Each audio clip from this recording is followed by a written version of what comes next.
तीसरा अंग निर्विचिकित्सा। निर्विचिकित्सा अंग का तात्पर्य है गिलानी नहीं करना। तो निर्विचिकित्सा आपके शरीर का कौन सा अंग? उल्टा हाथ। जैसे आपका उल्टा हाथ गंदगी साफ करने के काम आता है। गंदगी साफ करते कि नहीं करते? करते हैं। इसी हाथ को आप अपने चेहरे पर लगाते हैं, वो गिलानी होती है क्या? पुरुष वर्ग नहीं होती ना। इसी हाथ को आप भोजन में प्रयोग करते हैं, खाना खाते हैं, गिलानी होती है क्या? नहीं।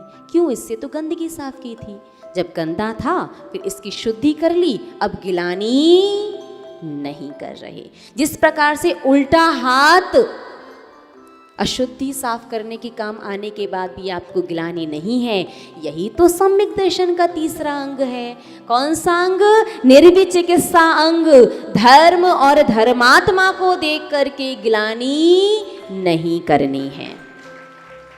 कभी कोई साधु दिखते हैं, अब साधु नहाते धोते तो है नहीं है, तो उनके मैल लगा हो सकता है, सर्दी वगैरह से उन्हें जुकाम वगैरह हो या उन्हें कफ वगैरह आ रहा हो, तो गिलानी नहीं करनी है। तभी आपका सम्यक दर्शन सही सम्यक दर्शन कहलाएगा। यदि एक भी अंग कम रहे तो मन में गिलानी आना वो अलग बात है। गंदगी को देख करके कभी मन में गिलानी आ जाए तो अलग बात है, लेकिन गिलानी करना नहीं है। कभी किसी साधु को उल्टी हो जाए, किसी धर्मात्मा को वमन हो जाए, तो आप वहां से भाग जाएंगे क्या? क्या करेंगे? उसकी मदद करेंगे। यदि भाग जाओगे तो आपके सम्यक दर्शन का एक अंग कम हो जाएगा। और आचार्य भगवंत समंत भद्र स्वामी रत्न करंडक श्रावकाचार्य ग्रंथ में लिखते हैं कि जिस प्रकार से मंत्र में यदि एक भी अक्षर कम हो जाए तो मंत्र से फिर क्या होता है? हाँ, वो प्रभावकारी नहीं होता है।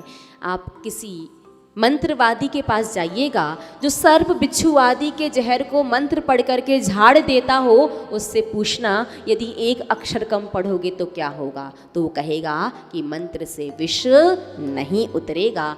ठीक उसी प्रकार से सम्यक दर्शन में यदि एक भी अंग कम होगा तो मामला थोड़ा सा गड़बड़। बात समझ में आ रही ना? तो उल्टा पैर किसका, कौन सी अंग का प्रतीक? निशंकित। मार्ग का निश्चय हो गया, यही सही है, अब चलना है। तो सीधा पैर अपने आप आगे आ गया। निकांक्षित, कोई आकांक्षा नहीं करना। उल्टा हाथ निर्विचिकित्सा।